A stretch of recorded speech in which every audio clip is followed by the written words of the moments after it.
ప్రియమైన సోదర సోదరీమణులారా, లోకరక్షకుడైన యేసుక్రీస్తు ప్రభుల వారి శ్రేష్ఠనామంలో మీ అందరికీ నా యొక్క శుభములు మరియు వందనములు తెలియజేస్తున్నాను. ప్రియులారా, దేవుని మహాకృపను బట్టి నేనైతే చాలా బాగున్నాను.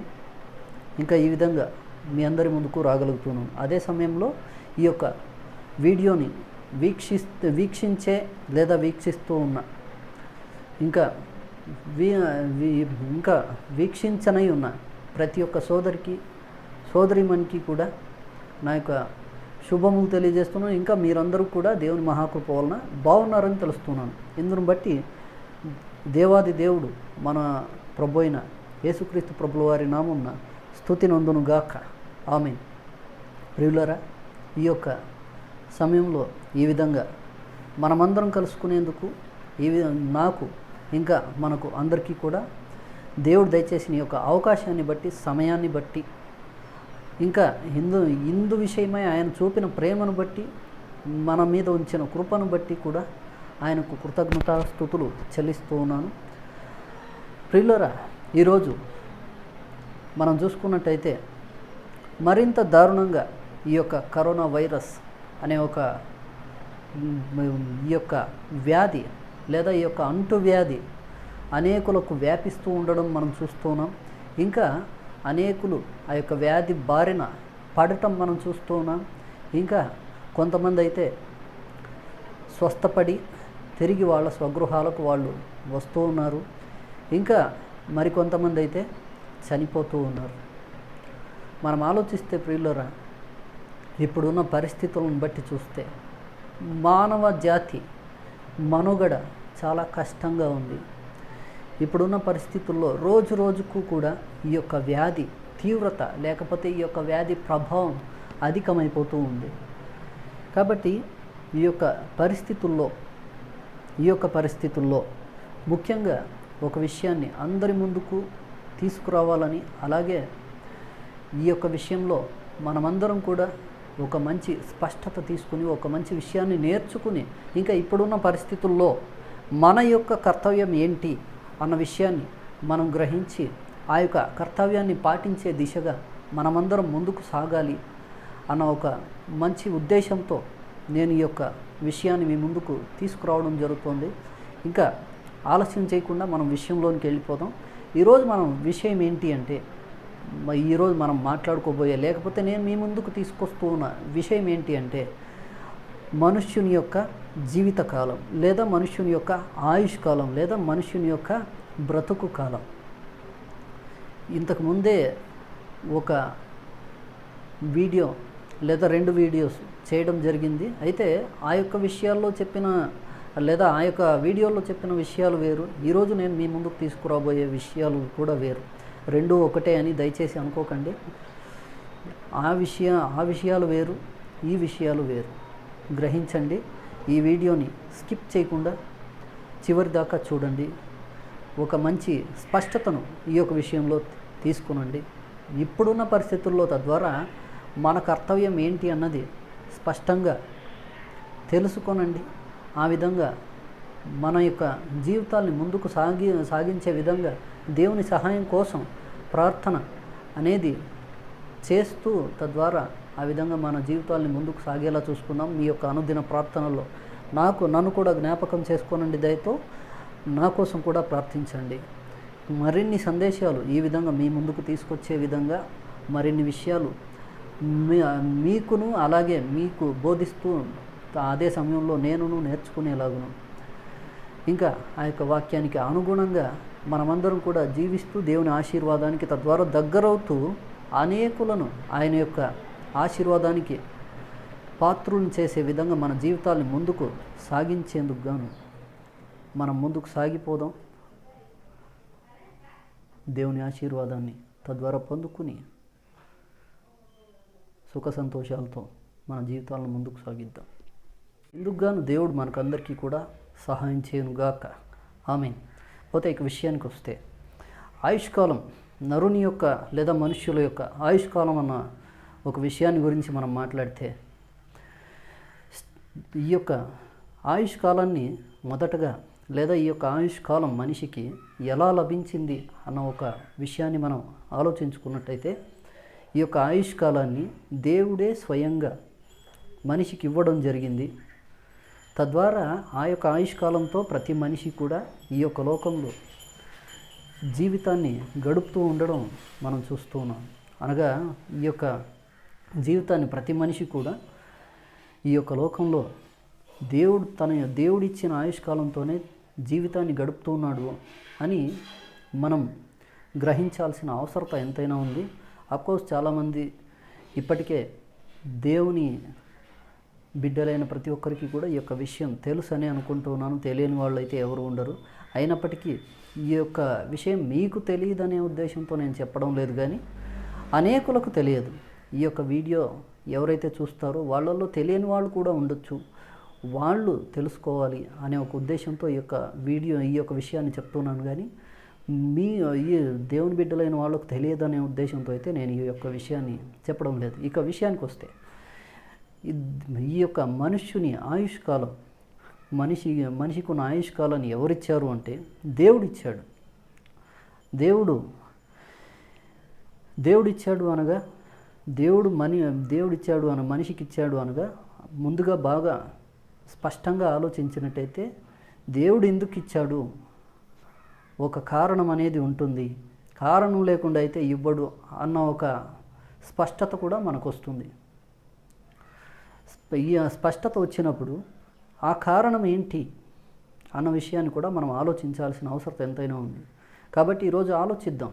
అంతకన్నా ముందు, దేవుడు సృజించగా మనుష్యుడు ఈ లోకంలో సృజించబడ్డాడు, అలాగే ఈరోజు జీవితాన్ని గడుపుతున్నాడు అన్న విషయాన్ని కూడా మనం గ్రహించాల్సిన అవసరం ఎంతైనా ఉంది. చాలామంది అనుకుంటూ ఉంటారు, ఈ సృష్టిలో అన్నీ కూడా వాటికి అవే వచ్చేసాయి అని అనుకుంటూ. చాలామంది దీనికి ఒక ఉదాహరణ కూడా చెప్తూ ఉంటారు. ఏమంటే పల్లెటూరి వాళ్ళకైతే ఈ యొక్క విషయాలు బాగా అర్థమవుతాయి. అఫ్కోర్స్ సిటీల్లో ఉండే వాళ్ళకు కూడా ఒక ఐడియా ఉంటే ఉండొచ్చు, లేకపోతే లేకపోవచ్చు అని కూడా నేను అనుకుంటాను. ఎందుకంటే వాళ్ళకు పెద్దగా ఈ యొక్క విషయాల మీద దృష్టి పెట్టేందుకు సమయం కానీ ఇంకా గ్రహించే అవకాశం కానీ ఉండకపోవచ్చు. అయినప్పటికీ ఎవరో కొంతమందికి మాత్రమే ఈ యొక్క విషయాన్ని గ్రహించే అవకాశం ఉంటుంది. అయితే పల్లెటూరులో ఉండే చాలామందికి ఈ యొక్క విషయాలు అర్థమయ్యే అవకాశాలు ఉంటాయి. ఎలాగా, ఇంతకీ విషయం ఏంటి అంటే, చాలామంది చెప్పే ఉదాహరణ ఏంటి అంటే, పేడ, ఆవు కావచ్చు, ఎద్దు కావచ్చు, మరొక పశువు కావచ్చు, పేడ పెడుతుంది కదా, ఆ యొక్క పేడని అలాగే ఉంచేస్తే కొన్ని రోజులకు అందులోంచి పురుగులు బయటికి రావడం మనం గమనించగలం. అక్కడ పురుగులు పుట్టేందుకు ఎవరు ఏమీ వేయలేదు, అయినప్పటికీ కూడా పురుగులు వచ్చేస్తాయి కదా. అలాగే ఈ యొక్క విశ్వంలోని ప్రతి ఒక్క ప్రాణి కూడా వచ్చింది అని అనుకుంటూ ఉంటారు. అయితే వీళ్ళు ఇక్కడ ఆలోచించకుండా ఈ మాట చెప్పినప్పటికీ కూడా మనం ఆలోచిద్దాం ఈరోజు ఈ యొక్క విషయంలో. ఎలా అక్కడ పురుగులు బయటికి వస్తాయి అంటే, మామూలుగా ఆ యొక్క పేడని ఏవైనా ఒక ప్రాణులు పెట్టినప్పుడు దాని మీద సూక్ష్మజీవులు కొన్ని వాలినప్పుడు, లేకపోతే దాని మీద సూక్ష్మజీవులు కూర్చున్నప్పుడు క్రమక్రమంగా ఆ యొక్క పేడలోని ఉండే ఇవి, చెప్పాలి అంటే కామెడీగా అనిపించవచ్చు, అయినప్పటికీ చెప్పక తప్పదు ఈ యొక్క సమయంలో. ఎనీవే, విషయానికి వస్తే, ఆ యొక్క పేడ మీదకి సూక్ష్మజీవులు కూర్చోవడం, ఇంకా ఆ యొక్క పేడలో ఉన్న వాటికి సంబంధించిన ఆ యొక్క సూక్ష్మజీవులకు ఉపయోగపడే ఆహార పదార్థాలని వాటిని తినడం, ఇంకా అక్కడే వాటికి నివాసాలు ఏర్పాటు చేసుకోవడం, ఇంకా తద్వారా కొన్ని రోజులు అక్కడే ఉండడం వల్ల ఏమవుతాయంటే, సూక్ష్మజీవులకు చాలా వరకు ఆయుష్కాలం తక్కువగా ఉంటుంది. కాబట్టి త్వరగా పెద్దవైపోతాయి అవి.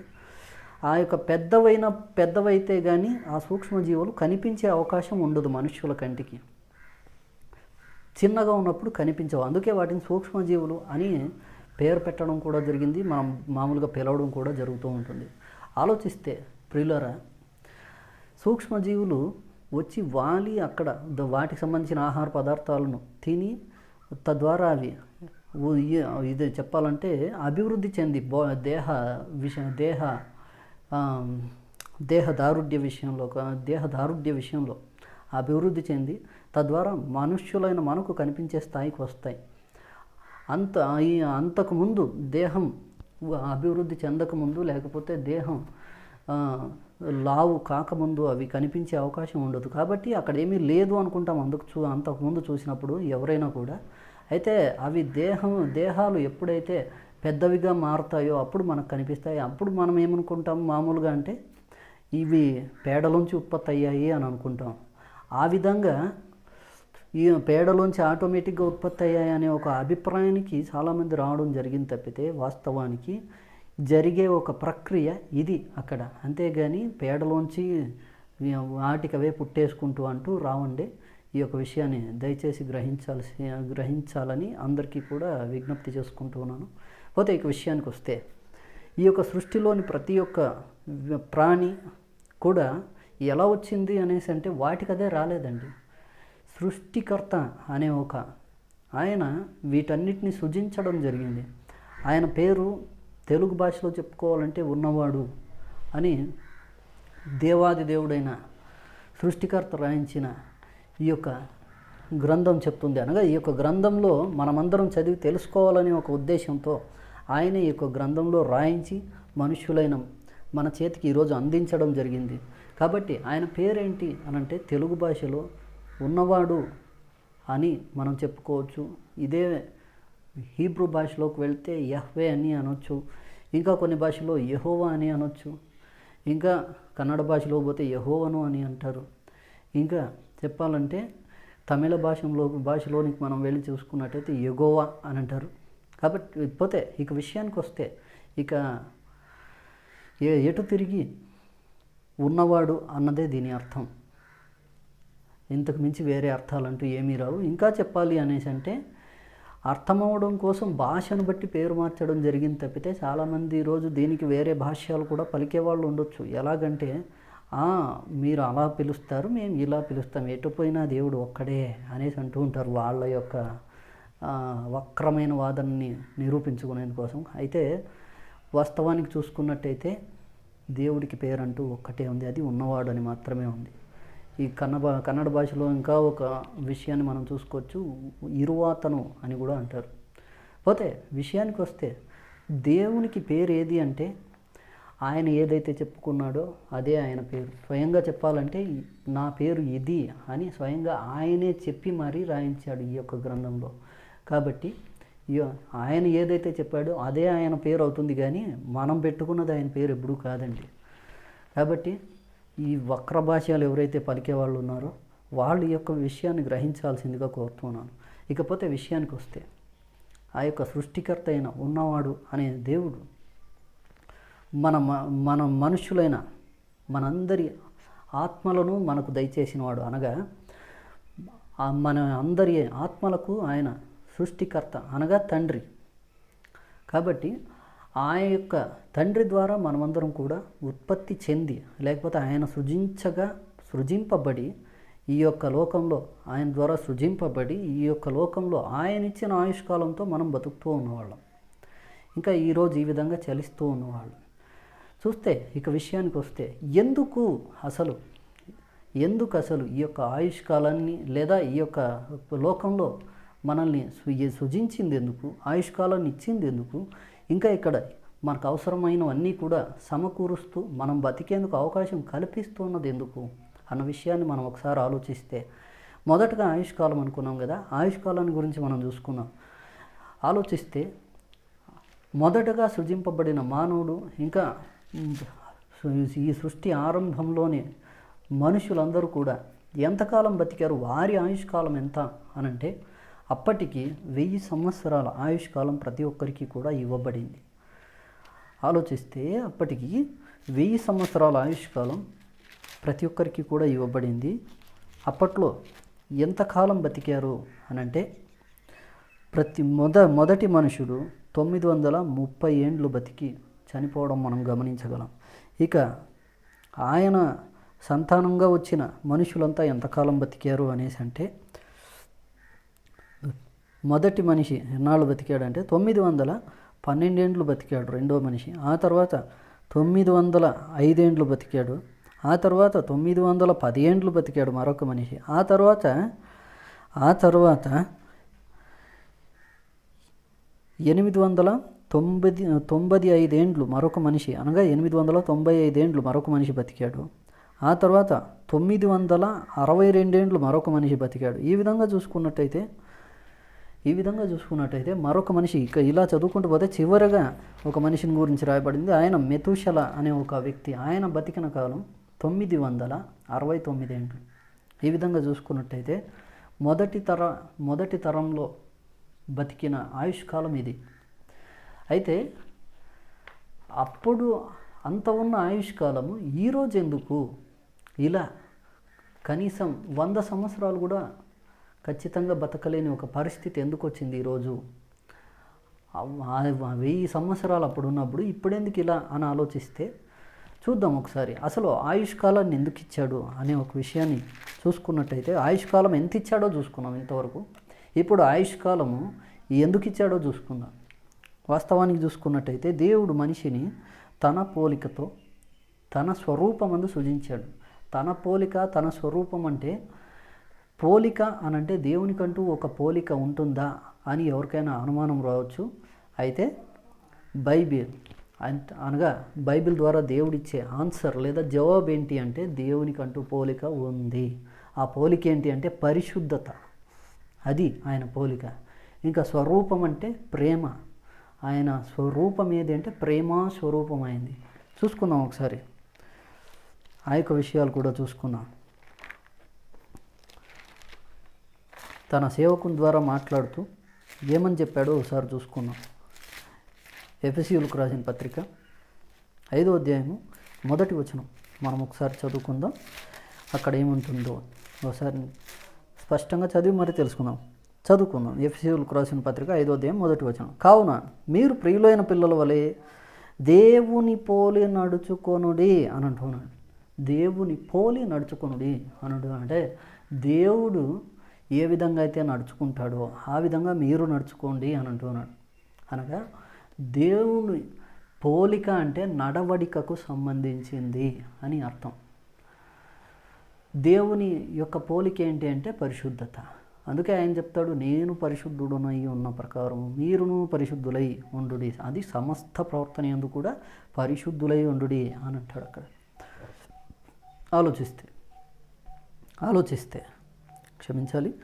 ఆలోచిస్తే ఇక కిందకు చదువుకుంటూ పోతే, దేవుని పోలి ప్రవర్తించడం ఎలాగంటే, క్రీస్తు మిమ్మును ప్రేమించి.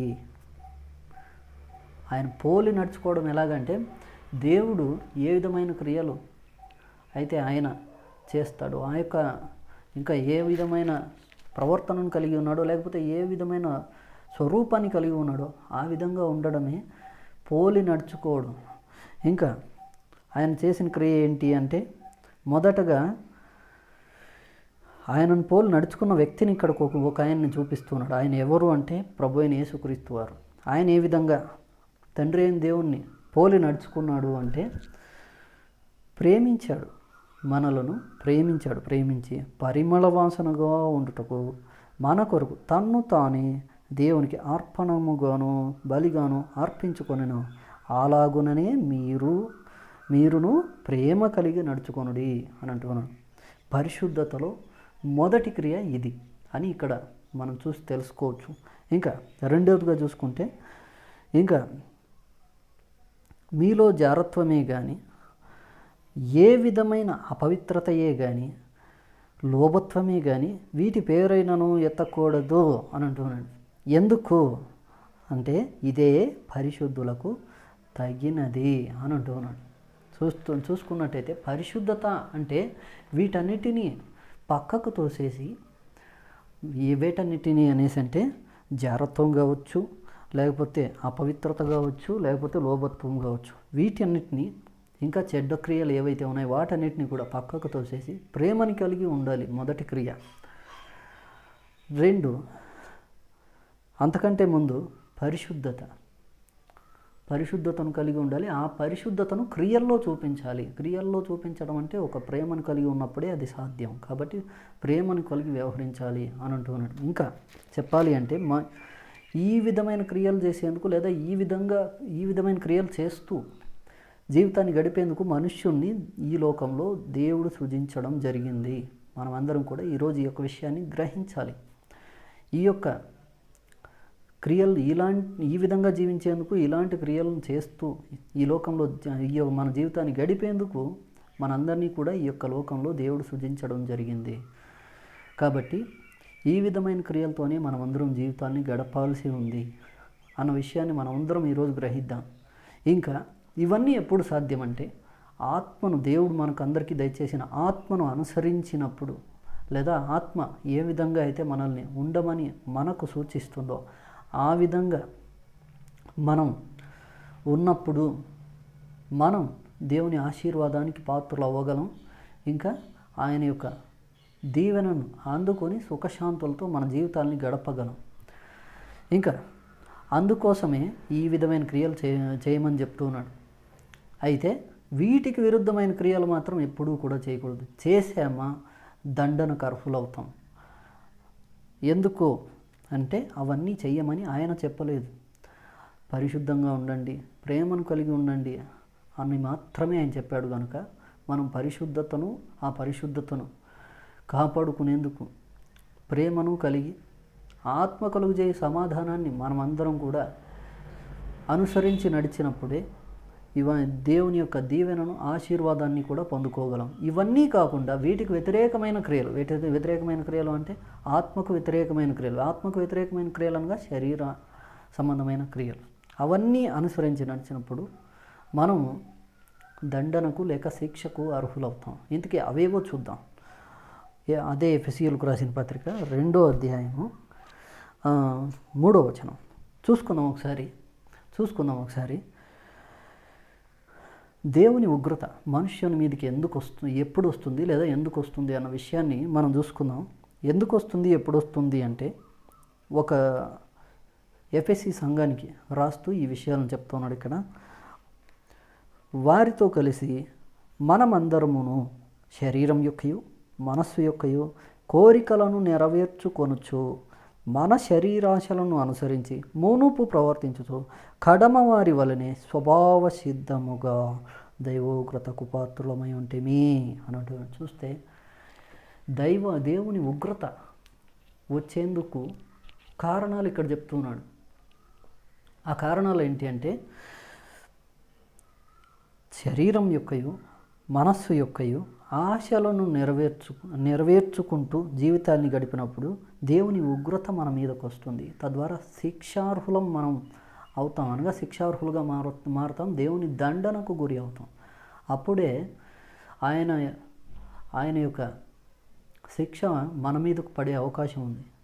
ఈ యొక్క శరీరాశలకు అనుగుణంగా కాకుండా ఆత్మానుసారమైన ఆశలకు లేదా దేవుడు దేన్నైతే చేయమని చెప్పాడో వాటిని చేస్తూ ఉన్నప్పుడు దండన అనేది మనకు రాదు, ఆశీర్వాదమే వస్తుంది.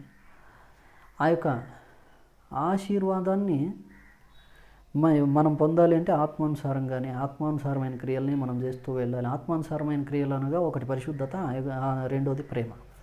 ఆ తర్వాత ఇక ఆలోచిస్తే చాలామంది ఆ యొక్క పరిశుద్ధతను మరియు ప్రేమని కూడా కాపాడుకుంటూ తమ జీవితాన్ని ఈ యొక్క లోకంలో గడపడం జరిగింది. తద్వారా దేవుని ఆశీర్వాదానికి పాత్రలు అవ్వడం కూడా జరిగింది.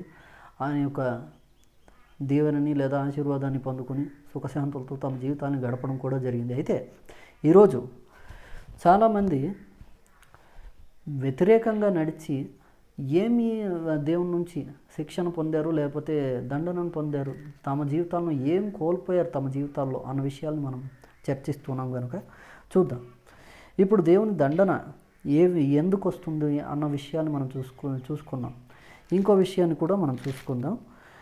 శరీరం యొక్కయు మనస్సు యొక్కయు ఆశలు కోరికలు అంటే ఏంటి అనగా ఇంతకుముందు ఒక వీడియోలో చెప్పుకున్నాం. మరొకసారి గుర్తు చేసుకుందాం. ఈ యొక్క సందర్భంలో గలతీయులకు రాసిన పత్రిక 5వ అధ్యాయము 19వ వచనం ఒకసారి చూసుకుందాం. శరీర కార్యములు స్పష్టమై ఉన్నవి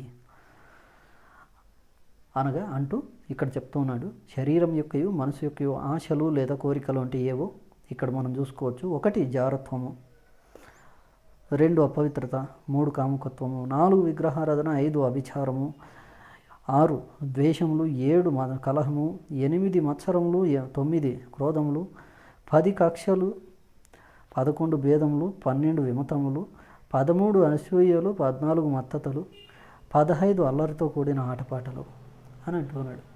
మనం ఆలోచిస్తే ఏమండి, ఇందాక పరిశుద్ధులకు తగనివి అంటూ ఇవే విషయాలను ఎఫెసీ పత్రికలో అనగా 5వ అధ్యాయంలో మనం చూసుకున్నాం. అవన్నీ చేసేవాడు అవన్నీ కూడా పరిశుద్ధులకు తగవు అని అంటున్నాడు. ఇంకా అవన్నీ చేసేవాడు దేవుని ఉగ్రతకు పాత్రుడవుతాడు అని కూడా 2వ అధ్యాయంలో చూసుకోగా మనము తెలుసుకున్నాం. అయితే అలా ఉన్నవాళ్ళు ఎవరైనా ఉన్నారా అని మనం ఆలోచిస్తే మొదటి తర మనుష్యులే మనకు కనిపిస్తారు. ఆ విషయాల్ని మనకు స్వయంగా దేవుడే తన గ్రంథమైన బైబిల్లో రాయించి మన చేతికి అందించాడు. చూసుకుందాం ఒకసారి. ఈ యొక్క మొదటి తరంలోని మనుష్యుల యొక్క ఆయుష్కాలం ఎంత అని చెప్పుకున్నామంటే 1000 సంవత్సరాలు అని చెప్పుకున్నాం. అంత 1000 సంవత్సరాలు ఉన్న మనుషులు పరిశుద్ధతతో ఇంకా ప్రేమను కలిగి అందరితోనూ సమాధానంతో అంటే అందరినీ కలిసిమెలిసి తమ జీవితాన్ని గడిపి ఉండుంటే 1000 సంవత్సరాల ఆయుష్కాలం వాళ్ళందరికీ అలాగే మిగిలి ఉండేది. కానీ వీళ్ళు ఆ విధంగా గడపలేదు. ఏం చేశారు అంటే శరీరం యొక్కయు మనసు యొక్కయు కోరికలకు బానిసలైపోయి వాటిని తీర్చుకుంటూ తమ జీవితాన్ని గడపడం చేశారు. ఇంకా చెప్పాలంటే వాటి కోసమే తమ జీవితాన్ని గడిపారు. అందుకే సృష్టికర్త అయిన దేవునికి అసమాధానం లేదా అసంతృప్తి కలిగింది. ఇంకా ఇంత గొప్ప ఆయుష్కాలాన్ని నేను ఇచ్చినప్పుడు వీళ్ళందరూ కూడా సద్వినియోగం చేసుకోవట్లేదు, దుర్వినియోగం చేసుకుంటున్నారు అన్న ఒక ఉద్దేశంతో ఆయుష్కాలం ఎక్కువ ఉండడం వల్ల ఎక్కువ రోజులు వీళ్ళని చూస్తూ వీళ్ళ దుష్క్రియలు చూస్తూ బాధపడాల్సి ఉంటుంది అన్న ఒక ఉద్దేశంతో ఆయుష్కాలాన్ని తగ్గించినట్టయితే తక్కువ రోజులే చూడొచ్చు కదా, తక్కువ రోజులే వీళ్ళని చూసి బాధపడే ఒక అవకాశం నాకు ఉంటుంది కదా, ఎక్కువ రోజులు చూసి బాధపడాల్సిన ఒక అవసరత తప్పిపోతుంది కదా అన్న ఒక మంచి ఉద్దేశంతో ఆయుష్కాలాన్ని 1000 సంవత్సరాలు ఉన్న ఆయుష్కాలాన్ని ఎంతకు తగ్గించాడో ఒకసారి చూసుకుందామండి. ఆదికాండము 6వ అధ్యాయము. ఇక్కడ సందర్భం ఏంటి అంటే చదువుకున్నాం ఒకసారి. ఆదికాండం 6వ అధ్యాయము 1వ వచనం నుంచి, నరులు భూమి మీద విస్తరింపన ఆరంభించిన తర్వాత కుమార్తెలు వారికి పుట్టినప్పుడు దేవుని కుమారులు నరుల కుమార్తెలు చక్కని వారని చూచి వారందరిలో తమ మనస్సుకు వచ్చిన స్త్రీలను వివాహము చేసుకొనిరి అని అంటున్నాడు. అంటే ఇక్కడ తమ మనస్సుకు అని అంటున్నాడు కదా. ఆలోచిస్తే మనుష్యులు తమ మనస్సు యొక్క కోరికలకు బానిసలైపోయారు. వాటిని తీర్చుకోవడం కోసం తమ జీవితాన్ని ఉపయోగించారు. అర్థమవుతుందండి. ఇక్కడ ఆలోచిస్తే వీళ్ళు చేసిన తప్పేంటి అంటే తమ మనస్సు యొక్కయు శరీరం యొక్కయు కోరికలకు బానిసలయ్యి ప్రవర్తించారు. తమ జీవితాలను అందుకే గడిపారు. అందుకే ఇక్కడ పరిశుద్ధతను కోల్పోవడం జరిగింది, పాపులుగా మారిపోవడం జరిగింది. మళ్ళీ వీళ్ళందరూ కూడా దేవుని కుమారులేనండి.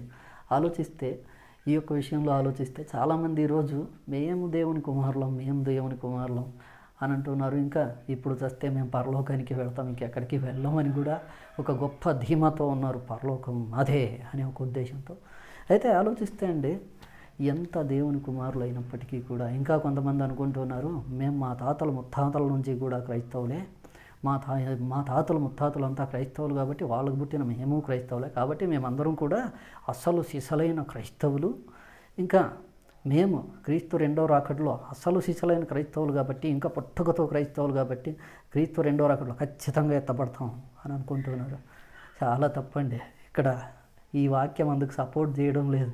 గమనించాలి. నాకు ఎవరిని అనే ఒక ఉద్దేశం లేదు, ఇక్కడ ఎవరి మీద నాకు కోపం కూడా లేదు. అయితే వాక్యం ఇలా ఉంది అని చెప్తున్నాను. ఎవరికైనా సరే వాక్యమేనండి, అందరికీ వర్తిస్తుంది. ఎవరు కూడా వాక్యం దగ్గర అతీతులు కాదు. ఇంకా చెప్పాలి అంటే ప్రతివాడు కూడా తన క్రియకు తగిన ప్రతిఫలాన్నే పొందుకుంటాడు. క్రియకు తగని ప్రతిఫలాన్ని ఎవడు పొందుకోడు సుమా. ఆలోచించాలి ఇక్కడ.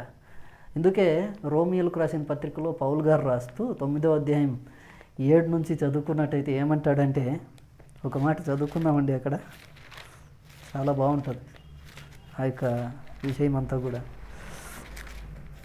రోమియోలకు రాసిన పత్రిక 9వ అధ్యాయం 7 నుంచి చదువుకుందాం. ఏలైనగా శరీరానుసారమైన మనస్సు దేవునికి విరోధమై ఉన్నది. అది దేవుని ధర్మశాస్త్రమునకు లోబడదు, ఏమాత్రమును లోబడనేరదు. కాగా శరీర స్వభావం గలవారు దేవుని సంతోషపరచనేరరు. ఇంకా 8 వచనం చదువుకుందాం, 9 చదువుకుందాం. దేవుని ఆత్మ మీలో క్షమించాలి, 8వ అధ్యాయం చదువుతున్నాం. 9వ అధ్యాయం మనం చదువుకోవాలి కదా. పోతే 9వ అధ్యాయము 7వ వచనం చదువుకుందాం. అబ్రహాము సంతానమైనంత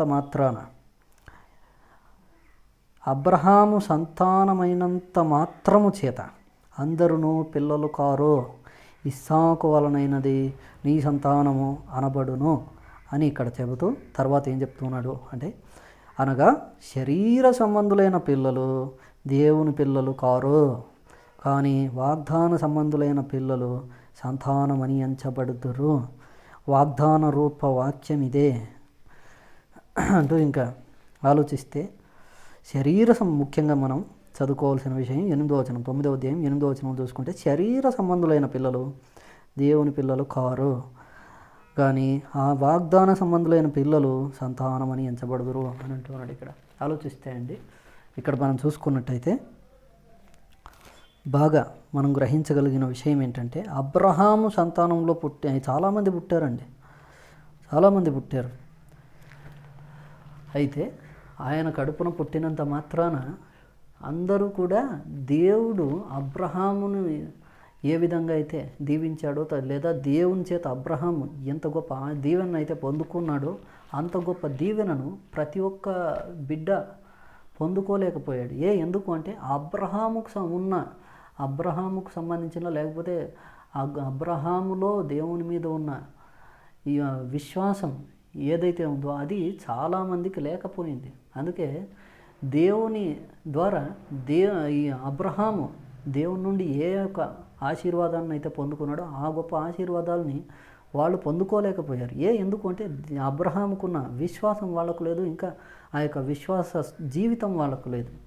అందుకే ఆ విధంగా అబ్రహాము పొందుకున్న ఆశీర్వాదాలని వాళ్ళు పొందుకోలేకపోయారు. పోతే ఈరోజు ఆలోచిస్తే ఈ యొక్క వాక్యాన్ని ఆధారం చేసుకుని చూసుకున్నట్టయితే తాతలు తండ్రులు క్రైస్తవులు అయ్యుండొచ్చు.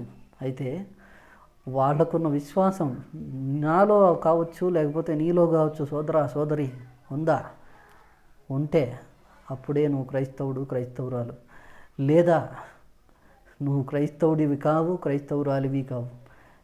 ఎంతైనా అయితే క్రైస్తవ సంతానం అని మాత్రం, లేదా క్రైస్తవ కుటుంబం అని మాత్రం ఎంచబడతాం ఈ యొక్క ప్రపంచంలో, అందులో అనుమానం లేదు. అయితే ఈ యొక్క ప్రపంచంలో క్రైస్తవ సంతానం అని ఎంచబడినంత మాత్రాన దేవుని ఆశీర్వాదానికి పాత్రులు అవ్వము. ఎప్పుడు పాత్రలు అవుతామంటే ఇంకోసారి చూసుకుందాం, ఇంకో వాక్యం చూసుకుందాం. మత్తయి రాసిన సువార్త 7వ అధ్యాయము 22వ వచనం ఒకసారి చూసుకుందాం. అనేకులు ఈరోజు యేసు ప్రభువుని ప్రభు అని పిలవడం జరుగుతుంది. ఇంకా చెప్పాలి అంటే యేసు ప్రభువుని ప్రభు అని పిలుస్తూ ఆ విధంగా మేమందరం కూడా క్రైస్తవులము అని చెప్పుకోవడం కూడా జరుగుతుంది. వాళ్ళ మధ్యలో వచ్చిన వాళ్ళు కావచ్చు, లేకపోతే తాతల ముత్తాతల కాలం నుంచి క్రైస్తవులైన వాళ్ళు కూడా కావచ్చు. అయినప్పటికీ కూడా వాళ్ళైతే యేసు ప్రభువుని ప్రభువుగా కలిగి ఉన్నారు. ఆయన ద్వారా అందరూ ఒకచోట సమకూడుతూ ఉన్నారు, మంచిదే. అయితే యేసుక్రీస్తు ప్రభుల వారు ఏం చెప్పారో ఒకసారి చూసుకుందాం. ఆ విధంగా ఉన్నంత మాత్రాన, అంటే క్రైస్తవులు అనబడుతున్నంత మాత్రాన, ఇంకా ప్రతి ఒక్క ఆదివారం ఒక చోట కలుసుకున్నంత మాత్రాన, ఆరాధన చేసుకున్నంత మాత్రాన మేమందరం పరలోకానికి వెళ్ళిపోతాం. ఇంకా చెప్పాలంటే అంతకన్నా ముందు దేవుని ఆశీర్వాదానికి పాత్రలు అవుతాం, ఇంకా పరలోకానికి వెళ్ళిపోతాము, మేము చచ్చిన మరుక్షణం పరలోకంలో ఉంటాము అని అనుకుంటే పొరపాటు. అంటే పరలోకానికి వెళ్ళాలంటే ఏం చేయాలో ఒకసారి చూద్దాం. మత్తయి సువార్త 7వ అధ్యాయం 22వ వచనం ఒకసారి చూసుకుందామండి. ఆ దినమందు, తీర్పు దినం గురించి మాట్లాడుతున్నాడు ఇక్కడ యేసుక్రీస్తు ప్రభుల వారు. ఆ తీర్పు దినాన్న ఏం జరుగుతుందో చెప్తున్నాడు. ఆ దినమందు అనేకులు నన్ను చూచి, ప్రభువా మేము నీ నామమున ప్రవచింపలేదా? నీ నామమున దెయ్యంలోను వెళ్ళగొట్టలేదా?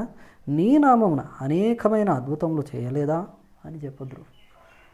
చూస్తే ఇక్కడ ఆలోచిస్తే చాలా గొప్ప గొప్ప వ్యక్తులు కనిపిస్తున్నారు. ఇక్కడ ప్రవచనాలు చెప్పేవాళ్ళు కనిపిస్తున్నారు మొదటగా, ఆ తర్వాత దెయ్యాలను వెళ్ళగొట్టే వాళ్ళు కనిపిస్తున్నారు, ఆ తర్వాత అనేకమైన అద్భుతాలు చేసిన వాళ్ళు కూడా ఆయన నామాన్న, యేసుక్రీస్తు ప్రభుల వారి నామాన్న కనిపిస్తున్నారు. ఇక్కడ చూసుకున్నట్టయితే వాళ్ళు సైతం పరలోక రాజ్యంలో లేదా పరలోకంలో ప్రవేశించలేకపోయారు, ప్రవేశించేందుకు అర్హతను కోల్పోయారు. అప్పుడు వాళ్ళు వచ్చి ప్రశ్నిస్తున్నారు, ఏమని? ప్రభువా, మేము నీ నామమున ప్రవచింపలేదా? నీ నామమున దెయ్యంలోను వెళ్ళగొట్టలేదా? నీ నామమున అనేకమైన అద్భుతములు చేయలేదా అని అడుగుతున్నారు. చూసుకున్నట్టయితే ఇంత గొప్పగా ఉన్న వ్యక్తులకే పరలోక రాజ్యంలో లేదా పరలోకంలో ప్రవేశం దొరకట్లేదు. ఆలోచిద్దాం, కారణాలు ఏంటి అంటే చూద్దాం. ఆ తర్వాత చదువుకున్నట్టయితే కారణం తెలుస్తుంది. యేసుక్రీస్తు ప్రభుల వారు చెప్తున్నాడు ఇక్కడ, అప్పుడు నేను మిమ్మల్ని ఎన్నడూను ఎరగను, అక్రమము చేయువారులారా నా యొద్ద నుండి పొండే అని వారితో చెప్పుదును అని అంటున్నాడు.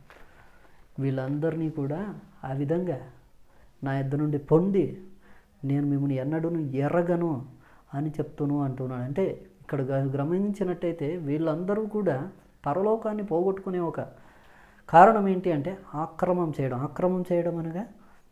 చేయడం అనగా దేవుని వాక్యానికి అనగా దేవుడు దేన్నైతే చేయమని రాయించి ఈ యొక్క గ్రంథాన్ని మన చేతికి ఇచ్చాడు, ఆ యొక్క కార్యాలను చేయకుండా అనగా ఆత్మ పరిశుద్ధతను, ఇంకా ప్రేమను, ఇంకా ఒక్క మాటలో చెప్పాలంటే ఆత్మానుసారమైన జీవితాన్ని కలిగి ఉండడం కాకుండా వాటికి వ్యతిరేకంగా అనగా శరీరానుసారమైన కార్యాలను, శరీరానుసారమైన జీవితాలను కలిగి ఈ యొక్క లోకంలో తమ జీవితాలని గడపడం, ఇక్కడ తమ జీవితాన్ని కొనసాగించడం చేయడమే అక్రమం.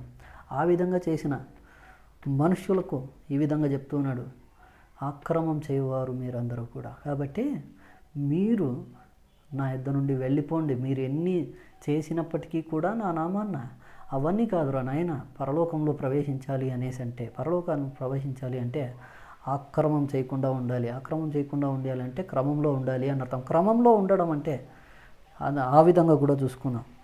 24వ వచనంలో ఒకసారి చూసుకున్నట్టయితే క్రమంలో ఉండడం అంటే ఏంటో కూడా ఆయనే చెప్తున్నాడు. కాబట్టి మత్తయి సువార్త 7వ అధ్యాయం 24వ వచనం, కాబట్టి ఈ నా మాటలు విని వాటి చొప్పున ప్రతివాడు బండ మీద తన ఇల్లు కట్టుకొనిన బుద్ధిమంతుని పోలి ఉండును. అర్థమవుతుందండి? ఆయన ఏదైతే చేయమని చెప్పి రాయించి మనుషులను మనకు అందించాడో ఆ విధంగా మనం చేయడమే క్రమం అని మనం గ్రహించాలి. వీటికి వ్యతిరేకంగా మనం ఏది చేసినప్పటికీ అది అక్రమం అని గ్రహించాలి. వీటికి అనుగుణంగా చేసినప్పుడు చెప్పాలంటే ఇంకా వీటికి అనుగుణంగా మనం జీవితాన్ని గడిపినప్పుడు మనం ఆయన యొక్క ఆశీర్వాదానికి, దీవెనకి అర్హులమని కూడా గ్రహించాలి. ఇంకా వీటికి వ్యతిరేకంగా మనం ఏదైనా చేస్తే అప్పుడు ఆయన శిక్షకు లేకపోతే దండనకు అర్హులమని మనం గమనించాలి. ఈ విధంగా మనం ఆలోచించినట్టయితే ఇక్కడ ముందుకు చదువుకుందామండి. ముందుకు చదివి ఇంకా మరొక 2 విషయాలు చూసుకొని మనం ముగించుకుందాం. పోతే ఇక విషయానికి వచ్చినట్టయితే కాబట్టి ఈ నా మాటలు విని వాటి చొప్పున చేయి ప్రతివాడును బండ మీద తన ఇల్లు కట్టుకొని బుద్ధిమంతుని పోలి ఉండును. వాన కురిసెను, వరదలు వచ్చెను. ఇది తీర్పును సూచిస్తుందండి. ఈ యొక్క వాన కురవడం కావచ్చు, వరదలు రావడం కావచ్చు, ఇది తీర్పును సూచిస్తుంది. మనం ఆలోచించినట్టయితే వరదలు వచ్చెను, గాలి విసిరి ఆ ఇంటి మీద కొట్టెను, కానీ దాని పునాది బండ మీద వేయబడిను గనుక అది పడలేదో అంటున్నాడు. అంటే మనం ఈ యొక్క వాక్యానికి అనుగుణంగా అనగా దేవుడు మన మనుషులైన మనకు ఏవైతే చేయమని చెప్పాడో చెప్పి రాయించి మన చేతికి మనం తెలుసుకుని చేసేందుకు ఏవైతే ఆయన చేయమని సూచించాడో ఈ యొక్క గ్రంథం ద్వారా ఈ యొక్క విషయాల ప్రకారం మనం జీవితాలను గడిపినప్పుడు ఇంకా ఈ యొక్క విషయాలకు అనుగుణంగా మనం జీవితాల్ని గడిపి ఈ లోకంలో ముగించి తీర్పులోనికి మనం వెళ్ళినప్పుడు మనకంటూ ఒక తీర్పు జరుగుతుందండి. ఒకానొక రోజు మానవులందరికీ కూడా తీర్పు జరిగే ఒక దినం అంటూ ఉంది, ఇక్కడ గ్రహించాలి. ఆ దినాన్న మనమందరం కూడా పరలోకానికి వెళ్ళేందుకు అర్హతను సంపాదించుకుంటాం. ఇంకా దేవుడు వాగ్దానం చేసిన నిత్య జీవాన్ని అనుభవించడం, పరలోకానికి వెళ్ళిన తర్వాత లేదా పరలోకంలో ప్రవేశించిన తర్వాత మనం ప్రారంభం అనేది, మన నిత్యత్వం అనేది అక్కడ ప్రారంభించడం జరుగుతుంది. ఆ తర్వాత దేవునితోనే శాశ్వత కాలం, మరణం లేని, లేకపోతే బాధలు లేని, వేదన లేని, దుఃఖం లేని, కన్నీళ్లు లేని, ఆకలి దప్పులు లేని, కేవలం సంతోషం మాత్రమే ఉన్న ఒక జీవితాన్ని మనం పొందుకోవడం జరుగుతుంది. సంతోషంగా ఉండడం కూడా జరుగుతుంది. ఇవన్నీ ఈ యొక్క వాక్యానికి అనుగుణంగా మనం జీవితాన్ని గడిపినప్పుడు. లేదు వీటికి అనుగుణంగా మనం జీవితాన్ని గడపనప్పుడు ఏం జరుగుతుంది అంటే దండన అనేది, ఇంకా శిక్ష అనేది మనకు దొరకడం జరుగుతుంది. ఇంకా ఆ శిక్ష ఎలా ఉంటుందో మనం చెప్పే ముందుగా ఇంకొక విషయం మనం చెప్పుకున్నట్టయితే, ఈ యొక్క వాక్యానికి అనుగుణంగా మనం జీవించినప్పుడు ఈ యొక్క లోకంలోనూ దీవించబడతాం, ఆశీర్వదించబడతాం, సుఖశాంతులతో ఉంటాం. ఇంకా మనం మరణానంతరం కూడా సుఖశాంతులతో ఉంటాం. ఇందాక చెప్పుకున్న ఆశీర్వాదాలన్నింటినీ కూడా పొందుకుంటాం. లేదు ఈ యొక్క వాక్యానికి అనుగుణంగా ఆ వాక్యానికి అనుగుణంగా మన జీవితాన్ని గడిపినప్పుడు ఎలా ఉంటుంది అన్న విషయాన్ని మనం ఒకసారి చూసుకున్నట్టయితే, మొదటగా మన జీవిత కాలాన్ని, అంటే మన ఆయుష్ కాలాన్ని లేదా మన బ్రతుకు దినాల్ని మనం కోల్పోవడం జరుగుతుంది. ఆ తర్వాత తీర్పులో కూడా పరలోకానికి వెళ్ళే అవకాశాన్ని సైతం కోల్పోవడం జరుగుతుంది. ఇంకా భయంకరమైన వేదనలోనికి సైతం వెళ్ళిపోవడం జరుగుతుంది. ముందుగా ఇక్కడ మనం కోల్పోయే ఒక విషయాల్ని మనం చూసుకున్నట్టయితే, మొదటగా మన ఆయుష్ కాలాన్ని మనం కోల్పోతాం. ఆ విధంగా ఆయుష్ కాలాన్ని కోల్పోయిన వ్యక్తులు మొదట వాళ్ళు ఎవరు అనేసి అంటే ఈ మొదటి తరం వ్యక్తులు. వాళ్ళందరూ కూడా ఎలా జీవించారో ఇందాకే చెప్పుకున్నామండి. శరీరం యొక్కయు మనస్సు యొక్కయు కోరికలకు బానిసలయ్యారు. వాటిని తీర్చుకుంటూ తమ జీవితాలను గడుపుతూ ఇంకా అందుకోసమే తమ జీవితాల్ని ఉపయోగించడం కూడా చేయడం జరిగింది వాళ్ళు. అందుకే మొదటగా ఏం చేశారు అంటే 1000 సంవత్సరాలున్న తమ ఆయుష్ కాలాన్ని వారు పోగొట్టుకున్నారు. ఇంకా 120 సంవత్సరాలకు మాత్రమే ఆ యొక్క ఆయుష్ కాలాన్ని వారి చేజేతుల వాళ్ళే తీసుకొచ్చుకున్నారు. ఆ విధంగా ఆయుష్ కాలం అనేది మొదటి తరానికి తగ్గించబడింది. అయినప్పటికీ కూడా ఆ తర్వాతి తరాల్లో 250 సంవత్సరాల నుండి 300 సంవత్సరాలు కూడా బతికిన వాళ్ళు ఉన్నారు. ఆ తర్వాతి తరాల్లో 150 సంవత్సరాల నుండి 180 సంవత్సరాలు బతికిన వ్యక్తులు కూడా ఉన్నారు. ఇంకా ఆ తర్వాతి కాలంలో 110 సంవత్సరాలు లేదా 120 సంవత్సరాలు కూడా బతికిన మనుషులు ఉన్నారు. ఇంకా ఆ తర్వాతి కాలంలో 70 సంవత్సరాల నుండి 80 సంవత్సరాలు కూడా బతికిన మనుషులు అనేకులు ఉన్నారు. ఆ తర్వాతి కాలంలో కూడా 100 సంవత్సరాల నుండి 110 సంవత్సరాలు కూడా బతికిన మనుషులను మనము చాలా అరుదుగా చూసుకోవచ్చు. పోతే ఈ యొక్క కాలానికి వచ్చేసరికి ఎలా ఉంది పరిస్థితి అనంటే, కొంతసేపు కనబడి అంతలో మాయమైపోయే ఆవిరి వంటిదిగా మనుషుని యొక్క ఆయుష్ కాలం అనేది ఉందండి. ఎందుకు ఇదంతా అనంటే, మనం ఇందాక చూసుకున్న ఈ ఆయుష్కాల విషయాల్ని మనం చూసుకున్నట్టయితే, మన యొక్క ప్రవర్తన, మనం చేసే లేకపోతే మనుష్యులైన మనందరి ప్రవర్తన, ఇంకా మన జీవితాలు, మన క్రియలు అలా ఉండటం వల్లే ఇవన్నీ కూడా జరుగుతూ ఉన్నాయి. అందును బట్టే మొదటగా ఆయుష్ కాలాన్ని మనం కోల్పోతున్నాం, ఇంకా ఆరోగ్యాల్ని మనం కోల్పోతున్నాం, ఇంకా త్వరగా మరణానికి చేరువైపోతున్నాం. ఆ తర్వాత దండనకు బయలుదేరి వెళ్ళిపోతున్నాం. అర్థమవుతుందా ప్రియులారా? ఇప్పుడు ఈ విషయాలు ఈ యొక్క సమయంలో ఈ యొక్క కరోనా వ్యాధి అనేకంగా వ్యాపిస్తూ ఇంకా అనేకుల మరణానికి కారణమవుతూ ఉన్న ఈ యొక్క సందర్భంలో ఈ యొక్క విషయాలు చాలా అవసరమని నాకు అనిపించింది. అందుకే ఈ యొక్క విషయాలన్నింటినీ కూడా మీ అందరి ముందుకు తీసుకురావాలనే ఒక ఉద్దేశంతో ఈ విధంగా తీసుకురావడం జరిగింది. కాబట్టి నేను చెప్పొచ్చేది ఏంటి చివరగా అంటే, ఈ యొక్క లోకంలో ఆయుష్ కాలాన్ని మనం పోగొట్టుకునే విధంగా మన జీవితాలను ఎప్పుడూ కూడా గడపకూడదు. ఇంకా ఆరోగ్యాన్ని పోగొట్టుకుని మరణానికి చేరువయ్యే ఒక క్రియల్ని కూడా మనం ఎప్పుడు చేయకూడదు.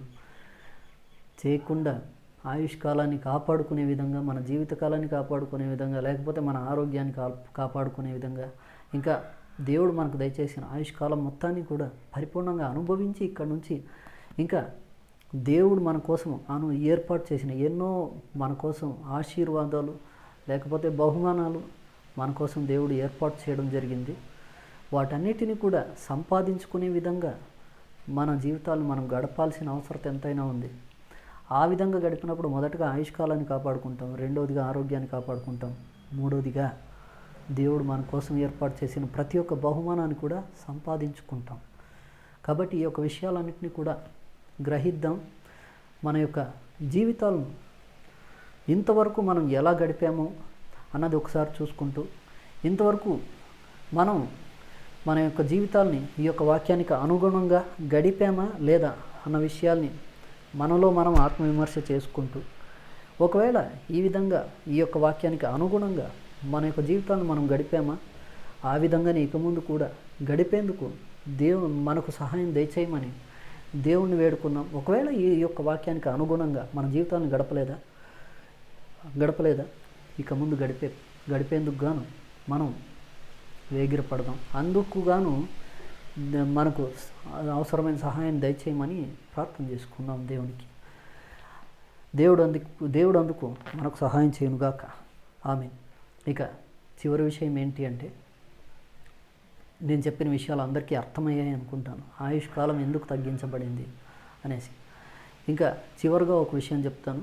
ఈరోజు చూస్తే ఈ కాలంలో మనుషుని యొక్క ఆయుష్కాలం ఎలా ఉంది అంటే, ఇందాక చెప్పుకున్నాం, కొంతలో కనబడి అంతలోనే మాయమైపోయి ఆవిరి వంటిదిగా ఈరోజు మనుషుని యొక్క ఆయుష్కాలం ఉంది. ఎలాగా అనేసి అంటే, ఈరోజు మనకున్న పరిస్థితులను బట్టి మనం ఆలోచిస్తే, మామూలుగా అయితే మనం తినే ఆహారాలు కావచ్చు, లేకపోతే మనం చేసే ప్రయాణాలు కావచ్చు, లేకపోతే మనం చేసే క్రియలు కావచ్చు, ఆ విధంగా మనకు మరణం వచ్చే అవకాశాలు ఉంటాయి. అయితే ఈరోజు అలా కాదండి. బుద్ధిహీనంగా తిరిగినప్పటికీ కూడా ఈరోజు ఉన్న మహమ్మారి అయిన కరోనా వైరస్ అనేది అటాక్ అయ్యి లేకపోతే మనకు వ్యాపించి మనల్ని మరణానికి చేరువ చేసే ఒక గొప్ప పరిస్థితులు లేదా ప్రమాదకరమైన పరిస్థితులు ప్రపంచంలో ఉన్నాయి.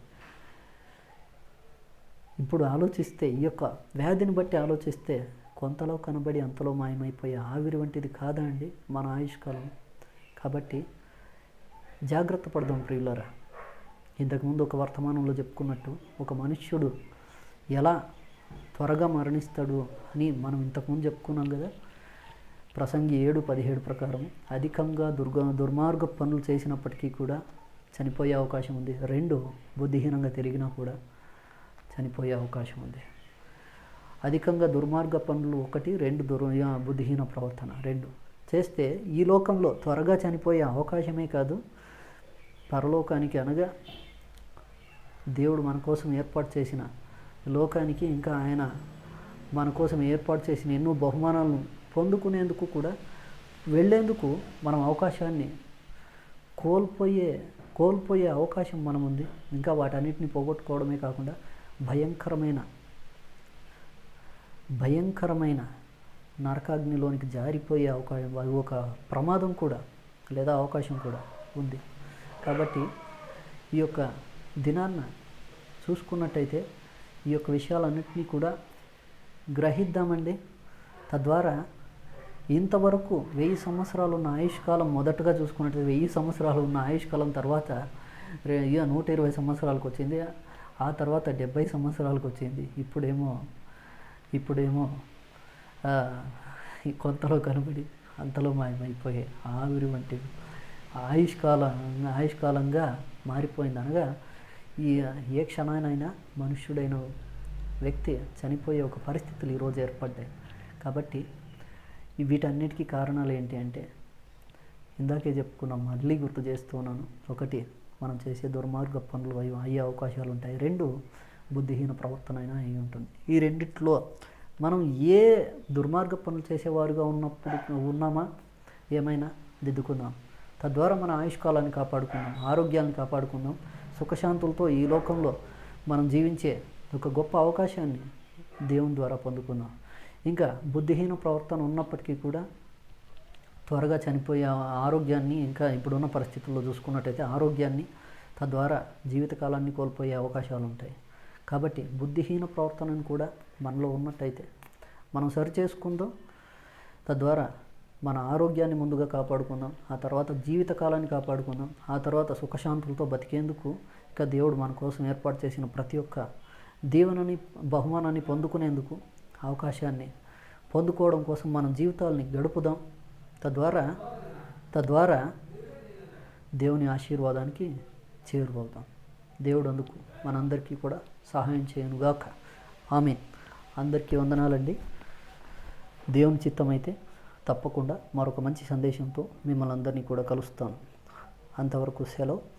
దేవుడు మనందరికీ కూడా తోడయుండునుగాక.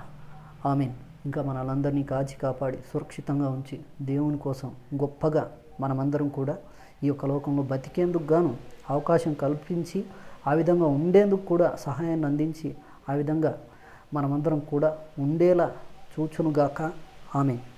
అందరికీ వందనాలు. ఉంటాను. మళ్ళీ మరొక మంచి సందేశంతో మిమ్మల్ని అందరినీ కలుసుకుంటాను. అంతవరకు సెలవు. నమస్కారం. Thank you.